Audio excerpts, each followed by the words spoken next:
On episode 178 of the Peak Performance Leadership Podcast, we speak to expert Mandy Cavanaugh, and she is going to talk to us about how we can enable our females to break through that glass ceiling. That's right, folks. It's all about enabling people today. Are you ready for this? All right, let's do it.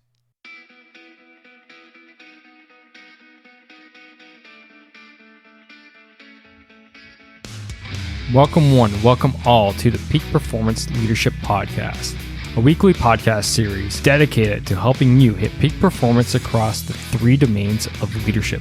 Those being leading yourself, leading your team, and leading your organization. This podcast couples my 20 years of military experience as a senior Canadian Army officer with world-class guests to bring you the most complete podcast on leadership going. And for more, feel free to check out our website at movingforwardleadership.com. And with that, let's get to the show.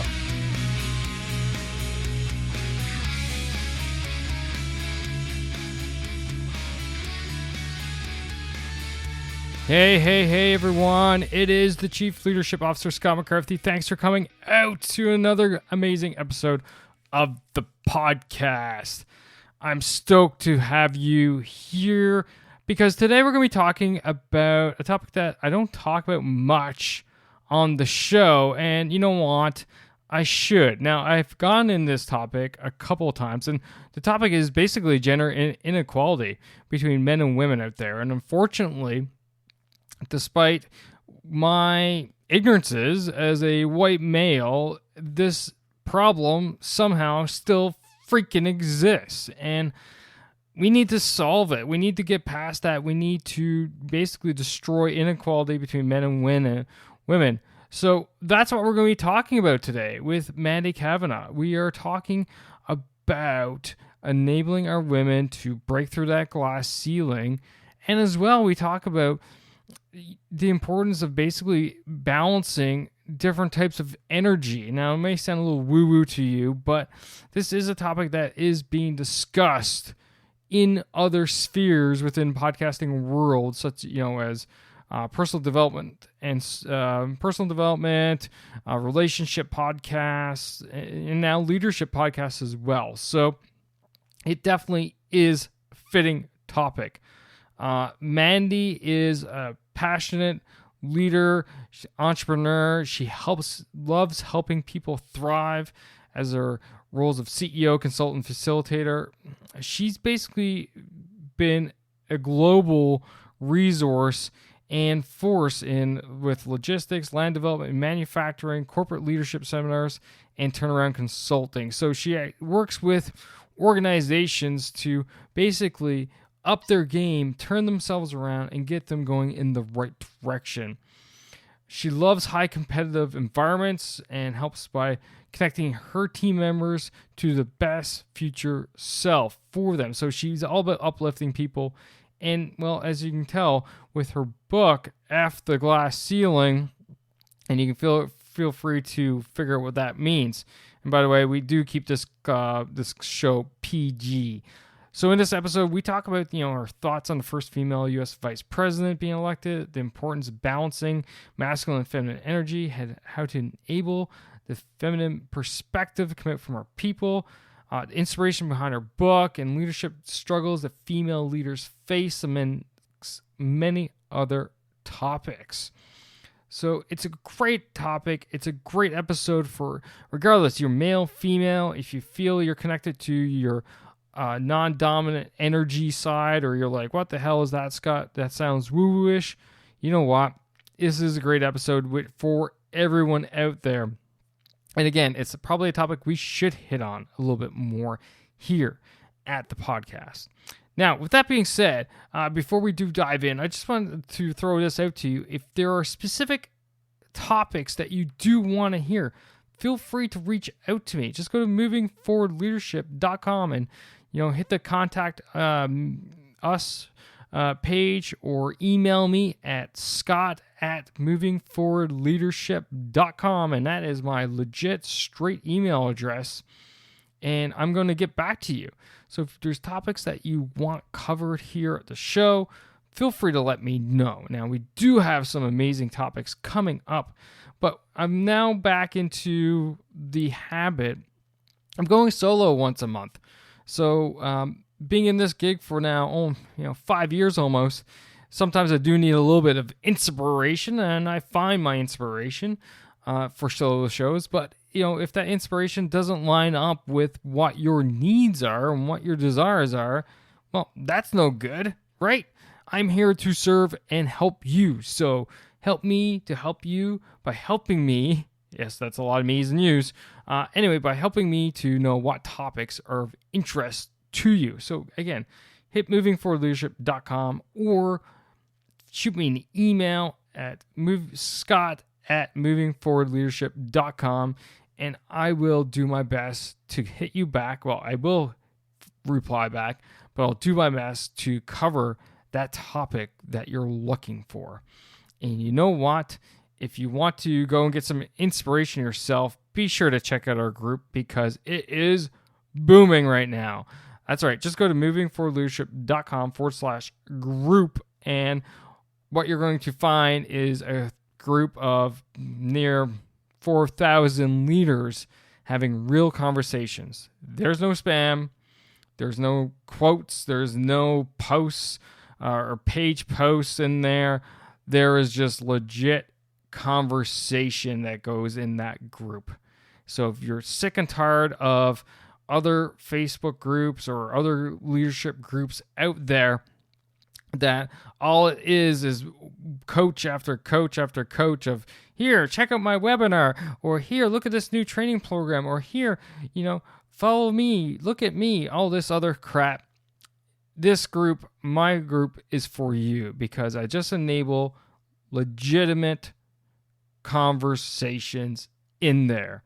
Again, you can easily go to it by going to movingforwardleadership.com/group. Anyway, that's enough for me. That's enough announcements. That's enough preamble. I gone on way too long, much longer than usual. Anyway, why don't you sit back, relax, and enjoy my conversation about breaking through the glass ceiling with Mandy Cavanaugh.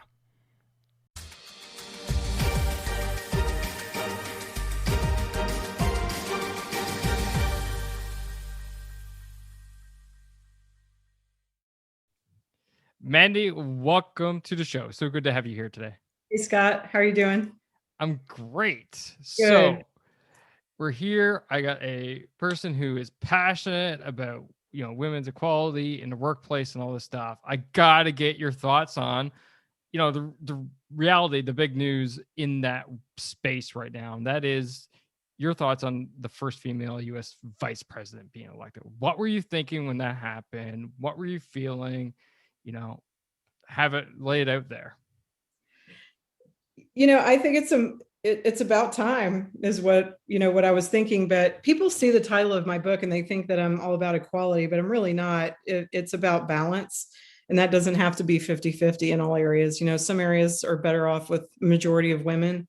Some, it's about having a balance of masculine and feminine energies.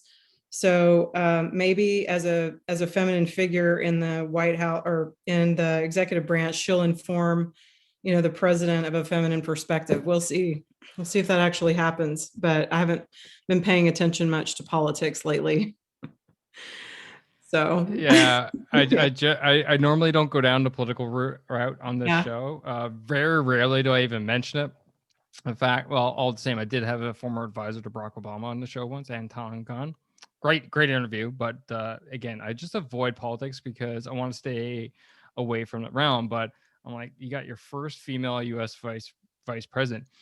Mm-hmm. And one thing I would say is I'd even back it up to the previous election where I felt as in the United States, you were at a crossroads where, and I don't want to go down a political route, but I just like, you're at a crossroads to do something good and something different where you had just finished up having 2 terms of the first black U.S., black president, and the female was running for president. And I was saying, what a statement this could be for the United States to go from first black president to the first female president. But we all know that didn't happen. Anyway, right. It is what it is. Mm-hmm. But I like what you just kind of talked about, and you kind of mentioned that a balance of masculine versus feminine energy in the workplace. So let's dive into that. So when you say that, what do you actually mean by that for the leaders that are listening?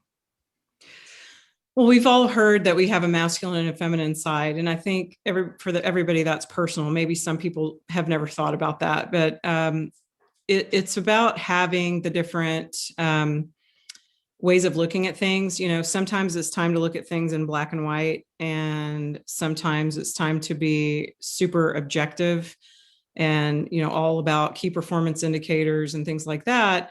And then other times it's time to look more holistically and step back from the black and white measuring comparison. Let's make our numbers at all costs, and look at the look at decisions from a holistic perspective. And that means to look at it from all angles, not in a logical sense, but kind of an intuitive sense, like what might happen, like looking down the timeline of a decision and how it might play out and impact different things, both positively or negatively. And so that's what I notice about the masculine and feminine. And the other thing is, the biggest thing that I see in organizations is that they promote and they value a louder voice, a more, I don't know how to put this. So a more direct way of communicating, a more black and white logical way of communicating versus sometimes a more diffused, circuitous way of expressing a point. And the feminine way, now some women will say, I don't talk like that, I'm very direct, but I'm talking about feminine. That means, when I do that, I'm in my masculine energy. I'll speak for myself. And that's okay. I love using my masculine energy, but I also took me a while to learn the hard way that there's a time to turn it off, for me personally. And so when you're communicating, like right now, I'm being very circuitous. So I must be in my I'm in my feminine energy here, but it's slowing things down and allowing the ability to express oneself in a softer tone, in a more circuitous way. Because that's the energy and that's the perspective. Is I'm kind of, while I'm talking about it, I'm looking at all sides of the impact of what I might say, that I might leave someone out. I might be describing, somebody might misinterpret what I'm saying as true of all women. So I'm thinking of that. So the feminine way of communicating is to qualify a lot what gets said. And that gets undervalued and seen as a weakness in a lot of organizations. And what happens when you do that is that, yes, it's more efficient. Like, let's just get to the point. However, you're missing out on that kind of what I've heard my mentor used to call it radar. You're missing out on some key data points. So my view is also that the people who are on the front lines of an organization, of a company, they're the thought leaders of what's going on in that industry or that issue. And they often don't get seen that way because they aren't the ones who interrupt or take the lead in a conversation and say, it's just the communication style.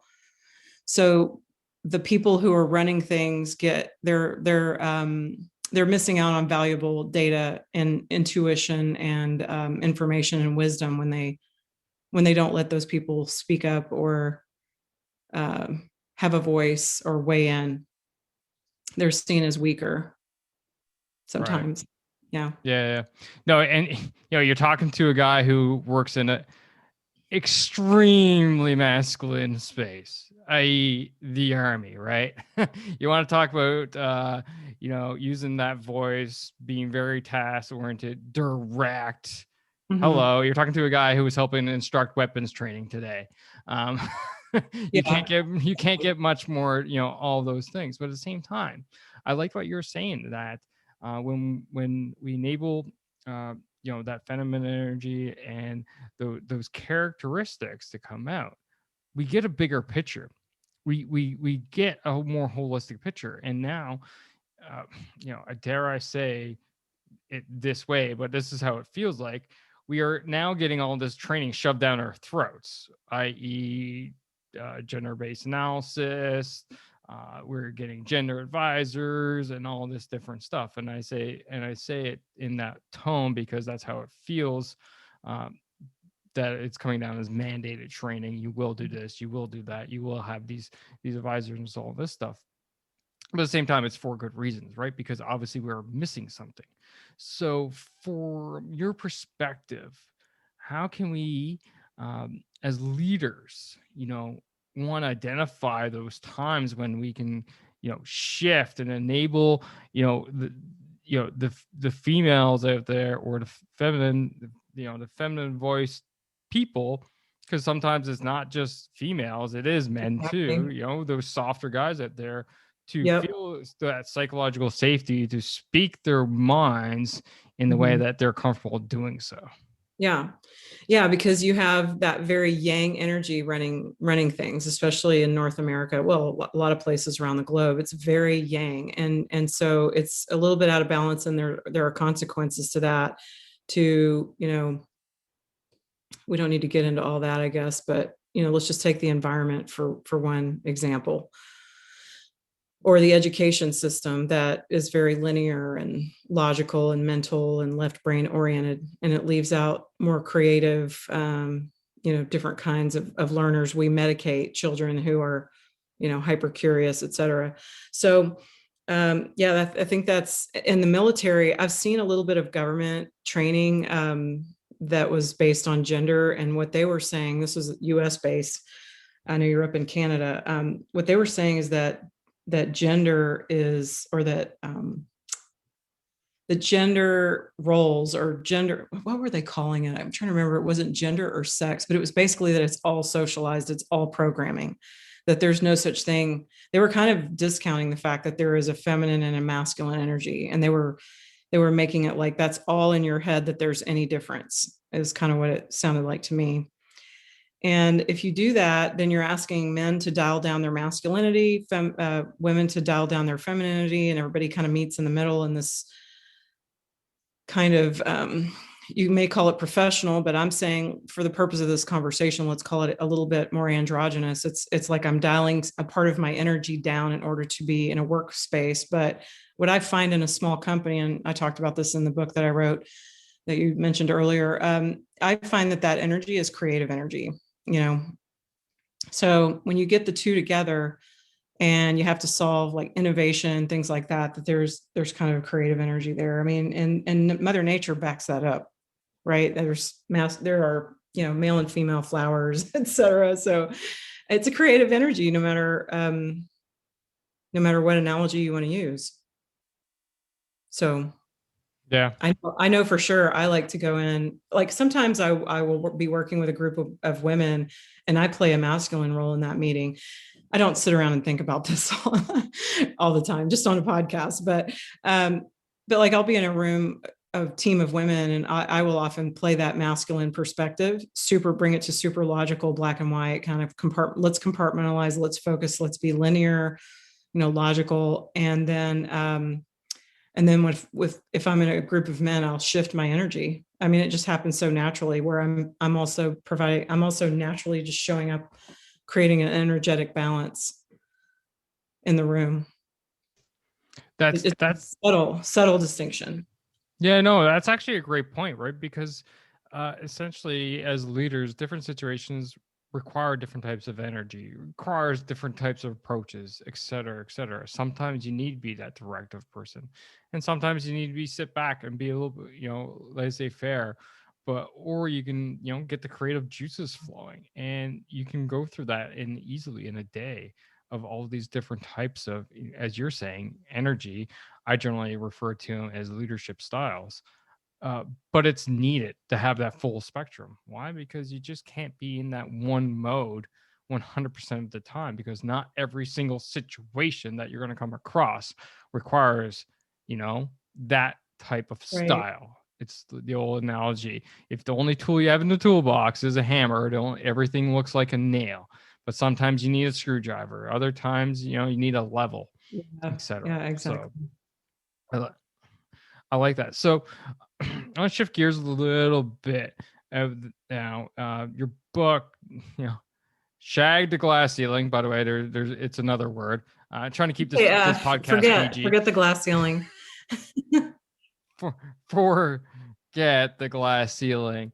What was the whole, I guess, the inspiration behind that for you to get so passionate to write a book about this topic in the first place?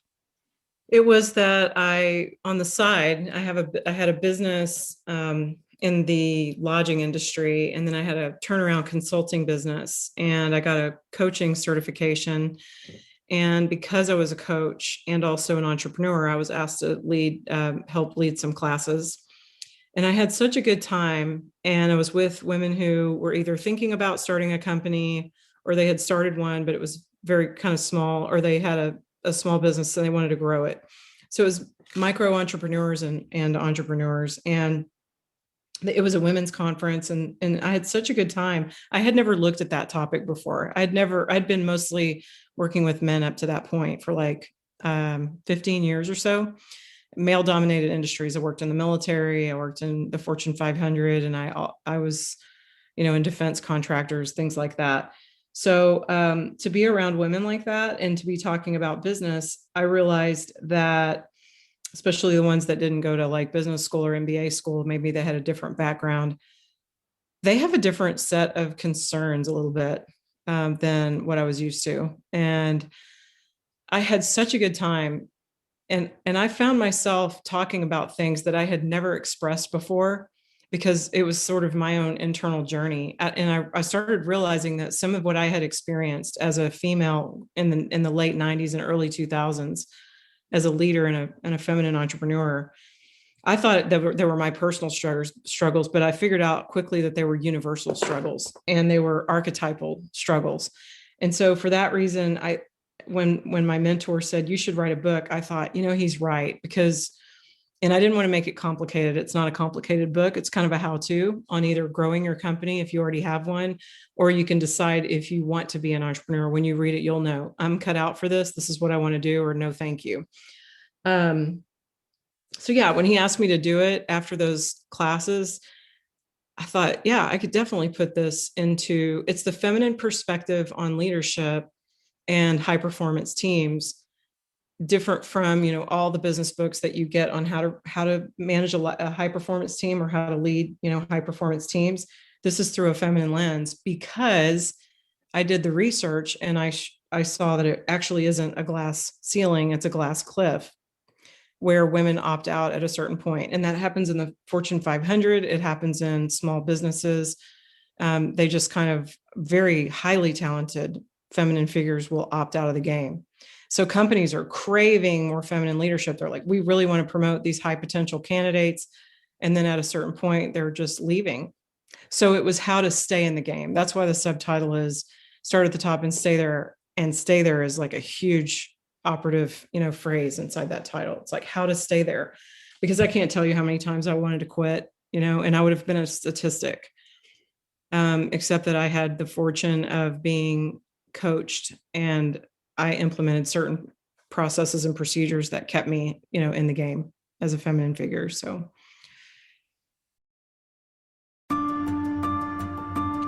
It's tough being alone as a leader. You're often in situations where you're not sure where to go. You're not sure what's the best decision. Yet, as Colin Powell once said, it's lonely at the top. And reality is, it takes time. Sure, you can read books and listen to podcasts such as this one, but nothing beats experience. But who has time for experience when you're at a situation right now that requires experience to lead yourself, your team, your organization through? That's where coaching comes in. You see, coaching enables you to unlock the experience in others.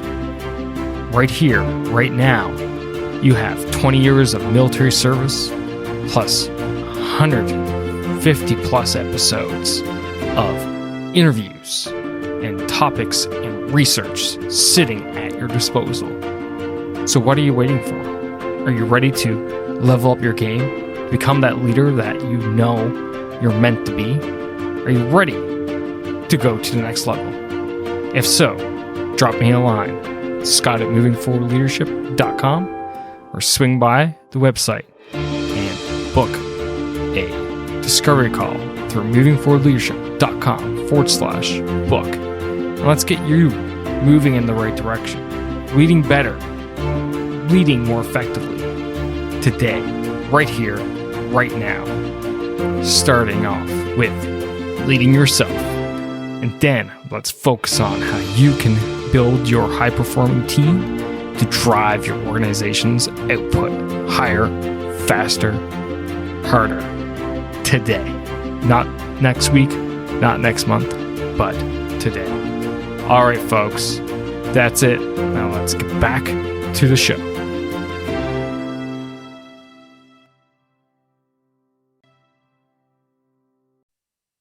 That's awesome.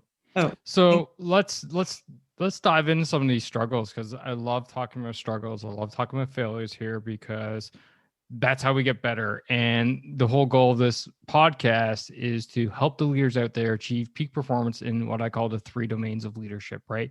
Leading yourself, i.e., how you be the best leader possible. Leading your team, i.e., the individuals within your team, your organization, and finally the organization as a whole. So we kind of actually hit a little bit on the organizational front of enabling those different types of energy and stuff like this. But let's dive into a little bit of yourself and your team, and what are those leadership struggles that the female leaders out there face that the male leaders wouldn't necessarily understand? What's that glass cliff? What is that point? What are some of the other struggles out there? I have some ideas in my head, but I'm biased. I'm a dude. You're talking, guy talking here. It's not the same. So educate this guy so he's not so ignorant. okay. Well, sometimes when you're in a business and you're scaling, or you're having a crisis in a company, there's a thing called pressure. And pressure is a physiological phenomenon. Some people might call it stress, but there's sort of a subset of stress that I call pressure. And that is where it's kind of pressing down on you in a way, like a looming, unrelenting deadline, and it's this unrelenting feeling of like, I don't know if I'm never going to get it all done, and it's coming in fast, and that sustained over a period of time turns into pressure. Or it could be short-term pressure, like there's an interpersonal thing, or there's some kind of issue that you don't know how to solve, and it's massive. Like, let's just say the bank, there's a downturn and the bank just called in your loan, that kind of pressure. Some entrepreneurs know what it feels like not to be able to meet payroll. They don't know how they're going to meet payroll. They don't know how they're going to fund a new project they just sold. It could be any number of things. And a short-term stressful event is no big deal for an entrepreneur or a CEO. But when you have unrelenting pressure over a period of time, our bodies are built a little bit, obviously different, but we have different chemistry as well. And so I think that we feel things more when it comes to pressure. So I use this analogy that's kind of tired now. I've used it so many times, but my son was a football player, and he can take a physical hit that's harder than the one that I could take. It's not really about strength in this case. It's can you take the hit? And so a feminine leader, like there's a certain percentage of feminine leaders that can take hits all day long. I'm one of them. I can do it, but there's a cost. Like, it takes more for me to do it over time. It's physical. And so that starts affecting the mental, et cetera. I might have more endurance. I might have more consistency. I might be more leveled out emotionally, et cetera, than a masculine figure. But there's one thing that's for sure of most men, that's true for most men, is they can handle more physical pressure. Like you could handle more than I in a certain situation, I think, over time, that kind of pressure. So pressure is one thing. Another one is, what were we talking about? When I said pressure, what are the struggles? Okay. Leadership struggles. Yeah. So the pressure makes you want to quit sometimes, because you start to see the cost of it in your life. Like, you come home and it's in you, like you don't decompress on the way home, and then the way you talk to your kids.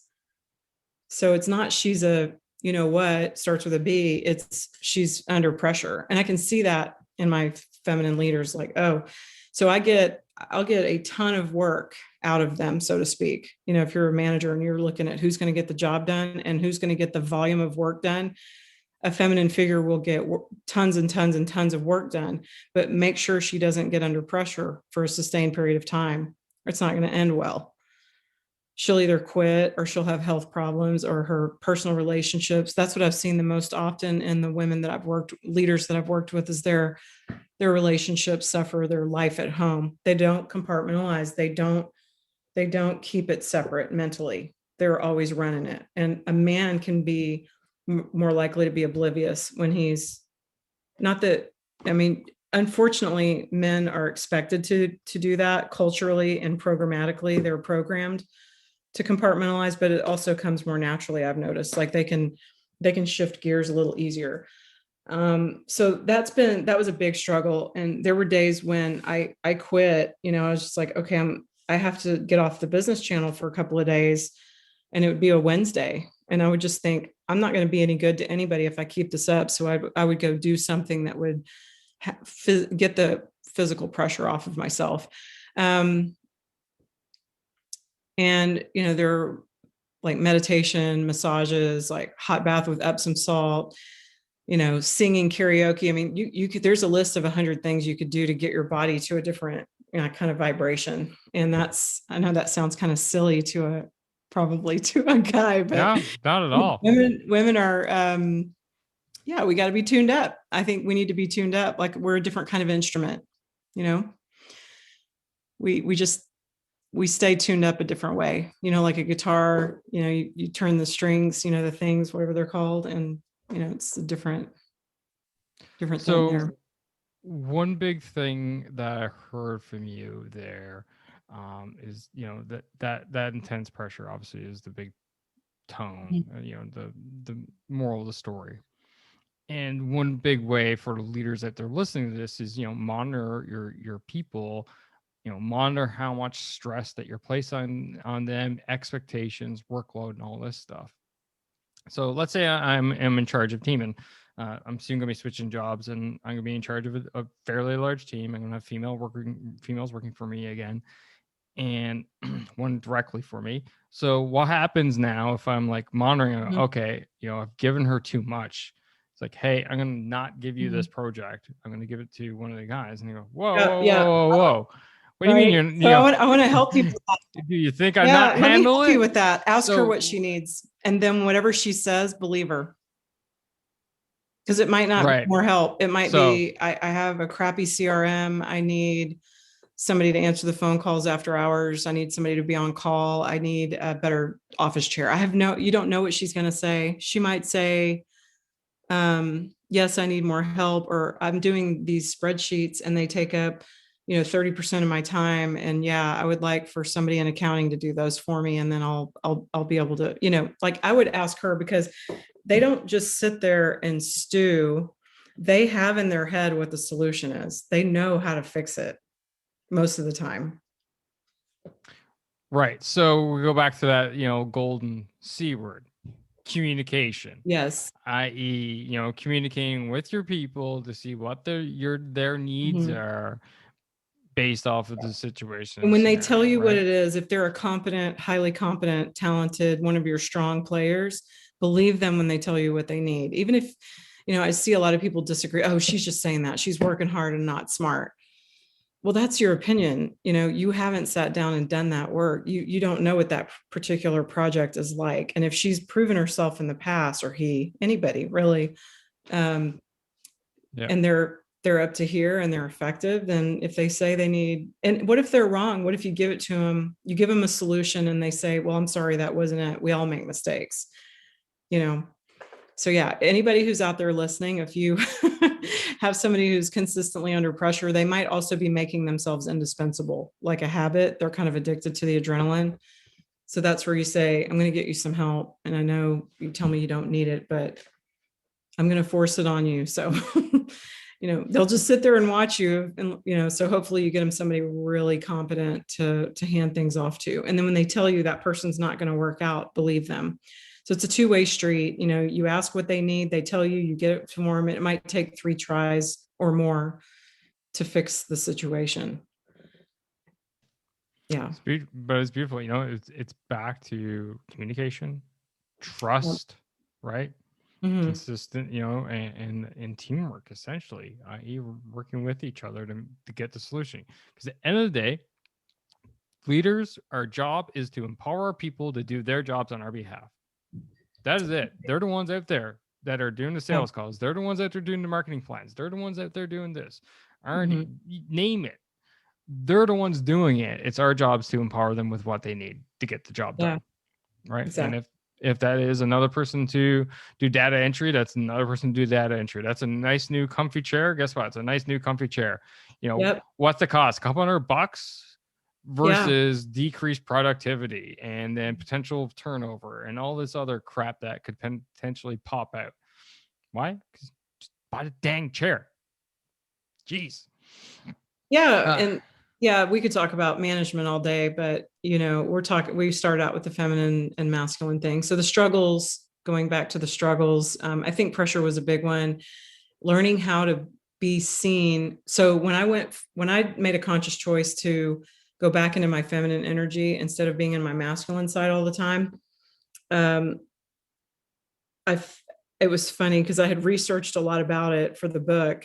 And so I saw it happen when I went into my feminine. I became invisible. And I was like, oh my gosh, they're taking all of my instructions as suggestions.